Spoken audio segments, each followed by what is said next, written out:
aller plus haut. Je veux aller plus haut avec toi. Saint-Esprit, je veux aller plus haut.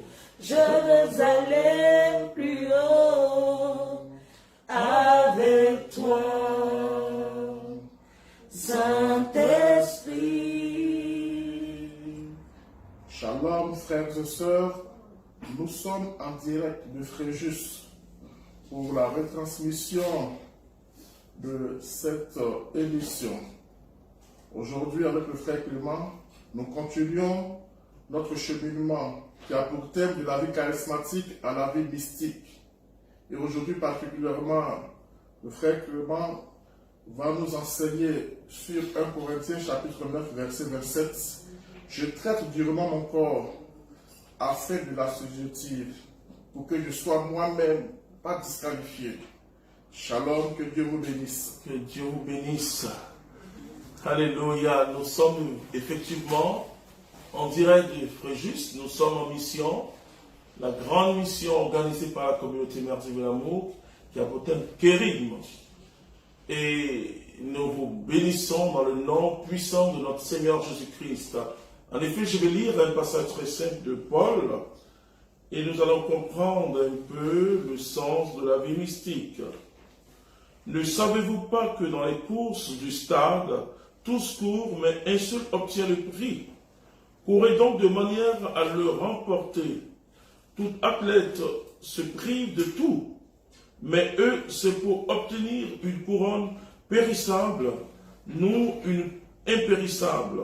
C'est bien ainsi que je cours, moi, non à l'aventure. C'est ainsi que je fais du pugilat sans frapper dans le vide. Je maîtrise mon corps au contraire et le traîne en esclavage de peur qu'après avoir été celui qui proclame aux autres, je ne sois moi-même disqualifié. Parole du Seigneur notre Dieu. Nous bénissons le nom de Jésus-Christ de Nazareth. Nous sommes là en plein dans la vie mystique. J'ai essayé le mardi de vous présenter quelques aspects du cheminement spirituel selon Saint Jean de la Croix et Sainte Thérèse d'Avila. J'ai pu moi-même confectionner un schéma pour nous aider et comme je l'ai dit, dans le mois de juillet, nous aurons beaucoup de schémas à commenter. Alors, sachez que Dieu a fait l'homme principalement esprit, âme et corps. Alors, où se vit la vie spirituelle? La vie spirituelle, comme le dit l'apôtre Paul, dans Romains chapitre 8, à partir du verset 15, l'esprit qui en nous abat, et l'Esprit Saint atteste à notre esprit que nous sommes devenus enfants de Dieu. Alléluia. Frères et sœurs, nous sommes enfants de Dieu. Tu es la fille de Dieu, tu es le fils de Dieu. C'est intéressant de le savoir. Alors, et où commence la vie spirituelle? La parole de Dieu nous dit que, et là je cite Hébreux chapitre 4, verset 12, quand la parole de Dieu est prêchée, elle sépare l'âme de l'esprit. Je vais vous expliquer pourquoi elle sépare l'âme de l'esprit. En effet, quand l'homme est mort spirituellement, vous vous souvenez de cette parole forte de Jésus qui dit « Laissez les morts enterrer leurs morts ». Qu'est-ce qu'il veut dire? Les morts spirituels enterrer leurs morts physiques. Quand nous prenons le second récit du livre de la Genèse, c'est-à-dire au chapitre 2, nous voyons que Dieu a modélé l'homme à partir de l'amour. Et pour qu'il soit un être vivant, Dieu a soufflé un souffle de vie. La vie Zoé, dis à ton voisin, tu reçois la vie Zoé de Dieu. C'est cette vie Zoé qui donne la vie de Dieu. Parce qu'en effet, les Grecs voient trois niveaux de vie, et c'est très important de le savoir. Ce qu'on appelle le bios, qui donne biologie, donc qui concerne le corps. Et d'ailleurs, quand nous mangeons, et la nourriture physique, nous nourrissons le corps physique, et c'est aussi nécessaire, puisque Jésus lui-même il dira dans Matthieu chapitre 4 que l'homme ne vivra pas simplement de pain. Ça veut dire l'homme vit aussi de pain, mais l'homme vit surtout de la parole de Dieu. Donc, cette dimension humaine donne bios. Ensuite, souké, c'est tout ce qui est psychique en nous, et cette vie intérieure, mais de surface encore, parce que quand on parle en spiritualité de la vie intérieure, c'est pas la vie émotionnelle. Et le mot émotion veut dire qu'il y a extérieur, alors que le mot motion veut dire que ça se passe véritablement à l'intérieur de l'homme. Donc ensuite, un niveau plus profond de la vie, c'est la vie Zoé. Et vous vous souvenez quand Jésus dit, je suis la vie et la résurrection. Il parle de la vie Zoé quand il dit, et celui qui vit en moi, même s'il meurt, il vivra. C'est-à-dire celui qui vit ma vie, même s'il meurt physiquement, il sera toujours vivant. Alléluia. Parce que cette vie que Dieu nous donne, et par le sacrement du baptême, par une expérience tangible de Jésus-Christ, parce que nous appelons la nouvelle naissance, qui est une résurrection, puisque cela suppose que nous étions morts en nous-mêmes par le péché, et désormais nous vivons par le Christ. Donc voilà, je vous ai dit les 3 niveaux de vie. L'homme, il est esprit principalement. Et le Saint-Esprit atteste à notre esprit que nous sommes devenus enfants de Dieu. La parole de Dieu, quand nous entendons la parole de Dieu, la Bible dit, la foi vient de ce qu'on entend. Je cite là Romains 10, 17, que la foi vient de ce qu'on entend, et ce qu'on entend vient de la parole de Dieu. Et c'est pourquoi nous devons parler de Jésus, témoigner de Jésus-Christ de Nazareth.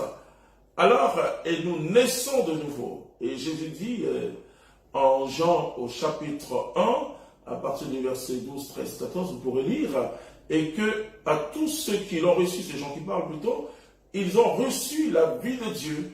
Ils sont nés non pas de la volonté, je le dirais, non plus de la volonté de la chair et du sang, mais de Dieu. C'est intéressant de savoir. Nous naissons donc dans la vie de Dieu, donc notre esprit qui était enfermé, oui, qui était sous l'esclavage de notre âme, de notre chair, comme le dit la Bible, et qui nous faisait faire les œuvres uniquement de la chair. Notre esprit se libère pour pouvoir adorer Dieu. Souvenez-vous de cet entretien de Jésus avec la Samaritaine.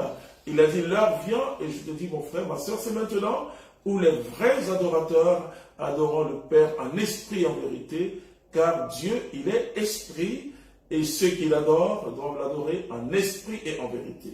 Donc, c'est l'esprit qui est capable d'une véritable adoration.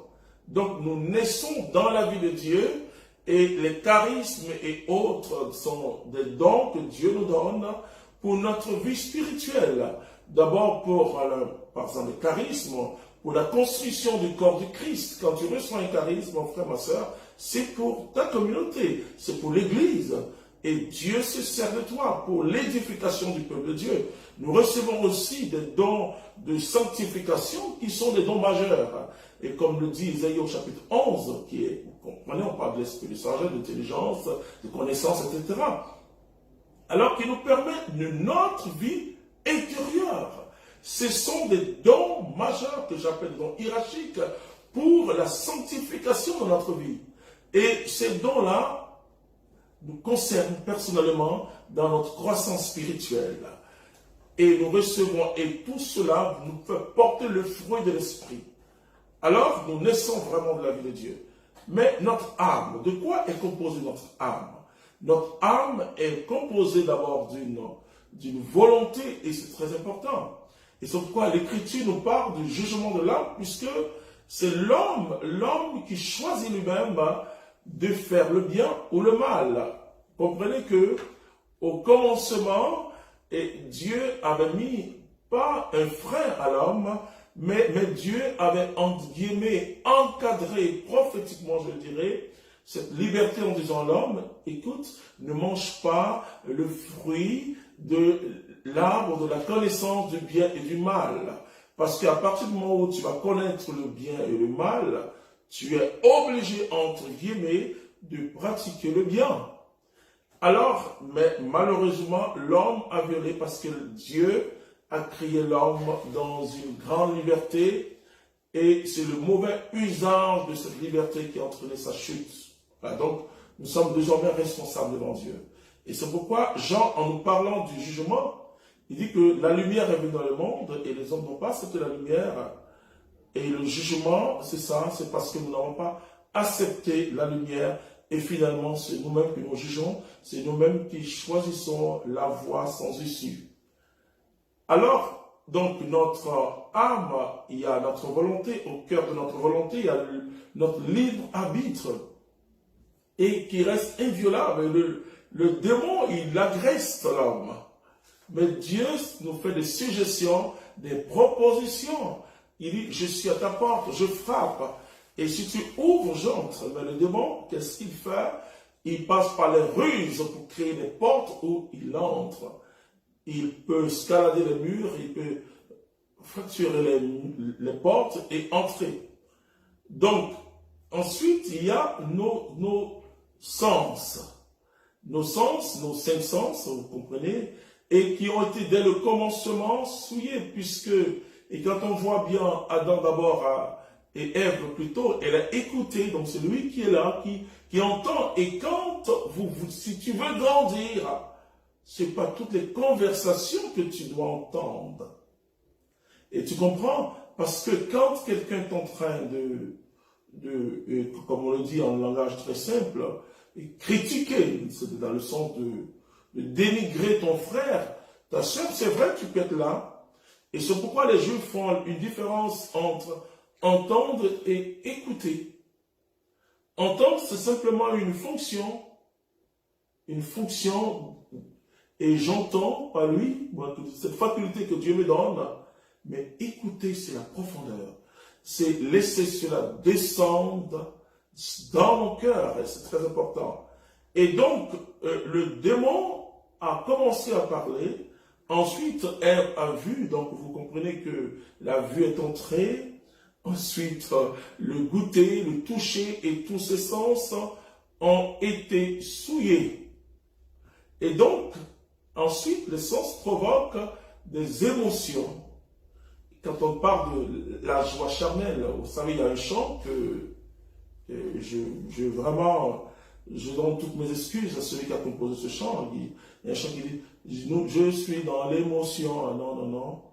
J'ai pu changer et je bénis le nom de Dieu, puisque le peuple de Dieu chante ça. Je suis dans l'allégresse, pas dans l'émotion. Attention. Et pourtant, dans la vie spirituelle, il peut y avoir des temps d'émotion, peu importe. Mais nous sommes plutôt guidés par la motion de son esprit, non pas par nos propres émotions. Nos propres émotions peuvent nous tromper. Nos émotions, et ce que nous appelons coup de foudre, par exemple. Je suis tombé amoureux. Je dis toujours, écoute, on ne se marie pas parce qu'on est tombé amoureux, écoute-moi bien. On se marie parce qu'on aime. Voilà. Là, c'est plus durable, c'est plus solide. Parce que, et j'éprouve des émotions envoyées à une personne, mais ça ne suffit pas. Peut-être que c'est un clin d'œil, mais de l'esprit, parce que Dieu commence toujours par quelque chose pour nous attirer vers sa volonté. Mais, écoute, on ne peut pas vivre d'émotions. Donc, il y a nos émotions. Ensuite, il y a notre intellect. Notre capacité d'analyser les choses. Et vous allez comprendre au fur et à mesure par aujourd'hui, et de cette formation, de ce cheminement, qu'il y a une complicité entre souvent nos émotions, nos sens et notre intellect, et qui ramène toutes ces informations au niveau de notre volonté qui doit prendre la décision. Ok? Donc, et ensuite notre corps subit. Notre corps subit, je le dirais, la dictature de notre âme. Alors, qu'est-ce que l'Esprit Saint va faire?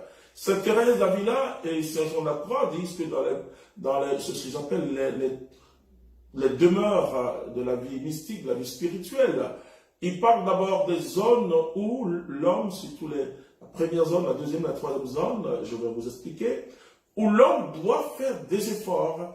Et c'est pourquoi l'apôtre Paul dit ceci, que je traite durement mon corps, il parle du coureur. Vous voyez, qu'est-ce qui a fait la force de l'Église? La force de ces grands saints de l'Église, c'était l'ascèse. il y avait un effort dans la sanctification.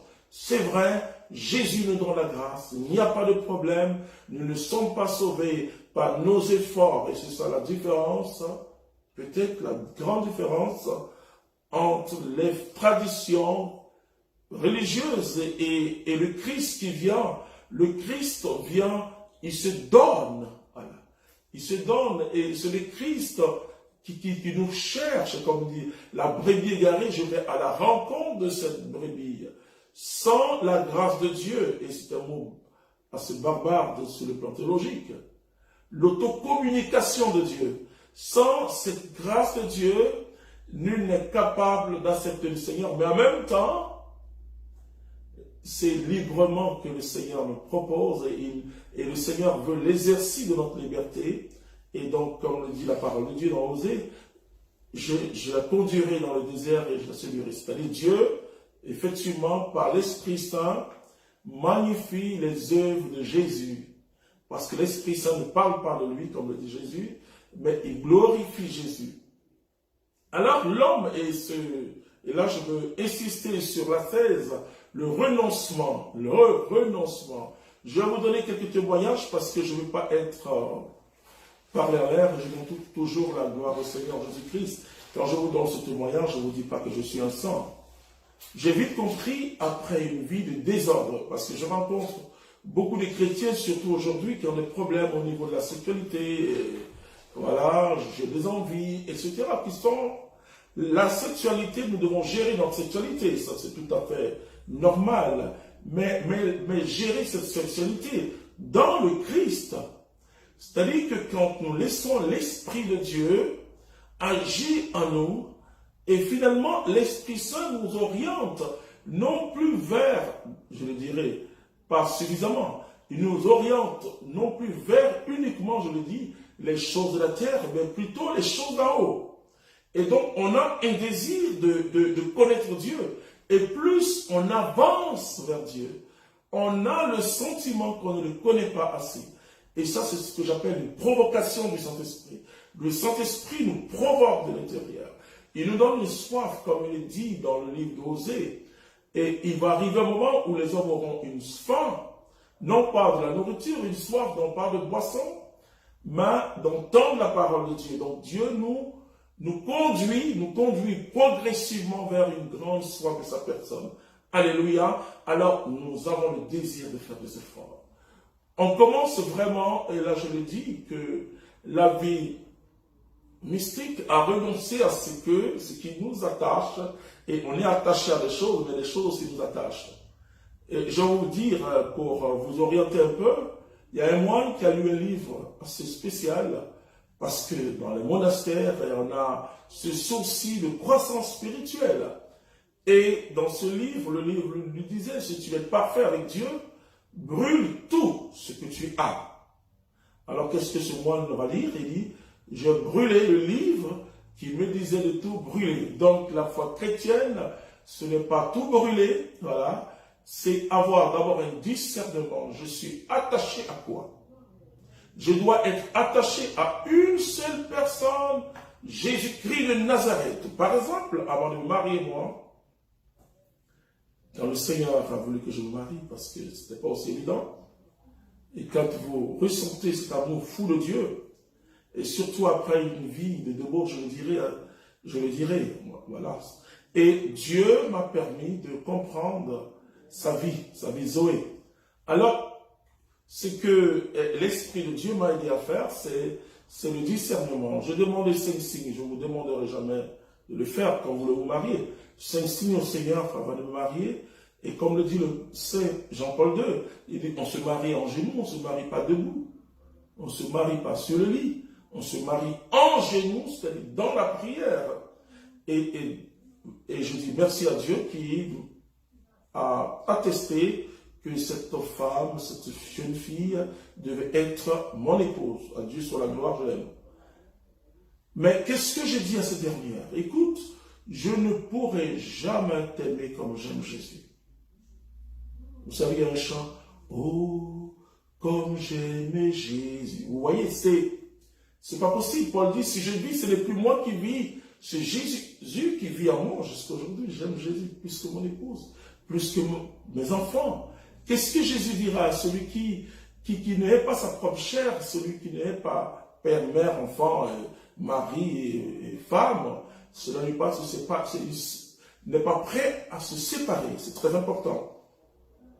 Et vraiment, elle aussi, elle a dit la même chose. Hein, que je ne peux jamais t'aimer comme j'aime Jésus. C'est intéressant. Vous savez, le sacrement du mariage, c'est d'abord deux enfants de Dieu qui se mettent ensemble et sous le regard de Dieu et par sa volonté. Alléluia, c'est très important. Je referme la parenthèse. Ce ne sont pas des païens qui vont trouver un prêtre, des gens qui n'ont pas encore expérimenté Jésus-Christ, parce que dans le sacrement, alors je vous le dis, parenthèse théologique, il y a la grâce de Dieu, mais aussi la disposition intérieure à accueillir cette grâce. Très important, je referme la parenthèse. Et c'est pourquoi nous voyons aujourd'hui, il y a comme un chaos dans les mariages, parce qu'on s'est marié, parce qu'on est tombé amoureux, un coup de foudre, je dis souvent, la foudre tue. La foudre tue, il faut se méfier. Il faut avoir son paratonnerre. Et le paratonnerre, c'est le Saint-Esprit. Et quand tu as rencontré Jésus, c'est vrai, tu peux aimer quelqu'un, mais ce n'est plus le coup de foudre, c'est plus le tonnerre. C'est vraiment avec une intelligence prophétique. Alléluia. Et ma vie a commencé, j'avais des images de ma vie ancienne parce que le démon se sert de ça. Il te dit, mais est-ce que quelque chose a changé dans ta vie puisque tu as toujours cette pensée-là? Alors, je t'ai appelé par le Saint-Esprit à entrer dans ce que j'appelle l'éducation spirituelle. Alors, on aura le temps peut-être, et comme je vous l'ai dit, ce sera un enchaînement, on aura le temps de parler de l'éducation spirituelle. L'éducation spirituelle, c'est permettre à l'Esprit Saint de contrôler mes sens, à l'Esprit Saint de contrôler mes émotions, à l'Esprit Saint de contrôler mon intelligence. Paul dit, laissez-vous renouveler par l'Esprit Saint. Et Dieu renouvelle notre intelligence par l'Esprit Saint. Et dompter son âme, c'est vraiment laisser l'Esprit Saint avoir le contrôle de son âme, de ton âme. Et je te dis que tu auras toujours ta liberté devant Dieu. Et parce que Dieu met toujours devant nous la vie ou la mort, c'est-à-dire le bonheur ou le malheur. Le malheur n'est pas l'épreuve dans la vie chrétienne. Le malheur, c'est la séparation avec Dieu, c'est-à-dire le refus de marcher avec Dieu, le refus d'aller dans la lumière.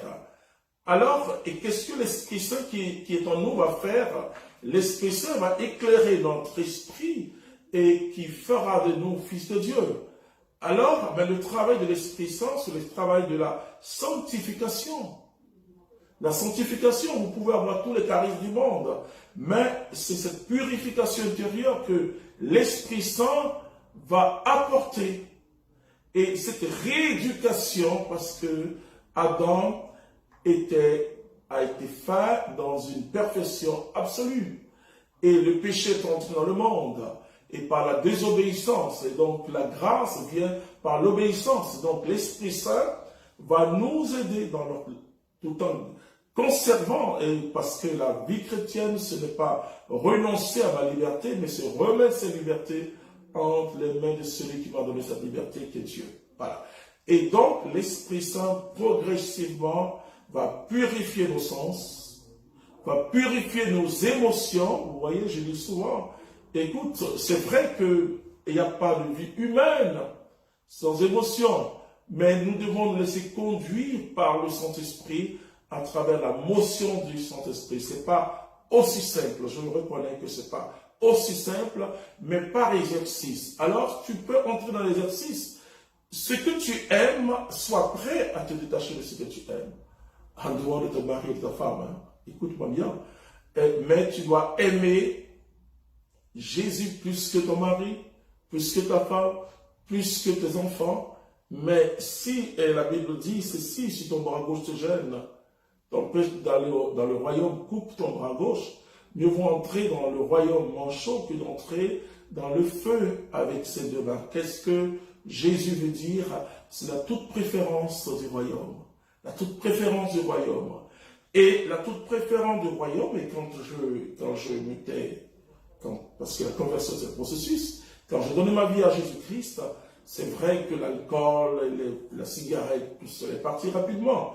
Mais j'aimais une boisson soda, voilà. Et pour moi, quand je revenais de mission, etc., et un jour, je fais un songe. Et parce que, vous savez que Dieu soit la gloire, Dieu nous visite nuitamment. Et voici que je prie pour une libération en songe. Et je dis, on est plus ou moins orgueilleux, surtout quand on est en mission. Et je dis au démon, quitte. Alors je dis, mais est-ce que tu me connais? Quitte. Il ne quitte pas. Et puis il dit, oui, je te connais. Alors il me dit, c'est pas toi qui aimes telle boisson. C'est pas l'alcool. Hein? Et ça fait 15 ou 17 ans de cela. J'ai coupé avec cette boisson. Vous comprenez? C'est-à-dire que si tu es attaché à quelque chose, tu dois être prêt à renoncer à cette chose. Alors nous allons achever par la prière pour dire simplement que tu ne peux pas avancer plus loin dans la vie mystique. Jésus nous donne la grâce. Nous sommes sauvés par sa grâce. Mais et Jésus lui-même dit, depuis Jean-Baptiste, c'est les violences, c'est-à-dire ceux qui font un effort intérieur. Et Paul dit que, et d'autres courent, par exemple, un athlète qui veut être champion, il s'entraîne. Mais il dit, eux, c'est pour une couronne périssable. Or, nous, en traitant Dieu vraiment notre corps, nous allons obtenir, comme on dit, la couronne de la gloire éternelle. Père si grand, aide-nous à cheminer sur ce chemin. Merci pour tout ce que tu fais. Comble chacun et donne le désir du ciel. Merci, frères et sœurs, que Dieu nous garde. On se retrouve le mardi. Le mardi, ce sera le 2 juillet. Que Dieu te bénisse. Amen. Je veux voir Dieu, le voir de... C'est très important, je me suis trompé de la date. Le mardi, ça sera le 25. Le 25. Tu dois chercher à voir Dieu. À qui irions-nous? Même si les paroles de Jésus sont dures dans le sens de l'éducation de notre âme et de notre esprit et de notre corps. Dieu, que Dieu te bénisse éternellement. Merci Jésus. Amen.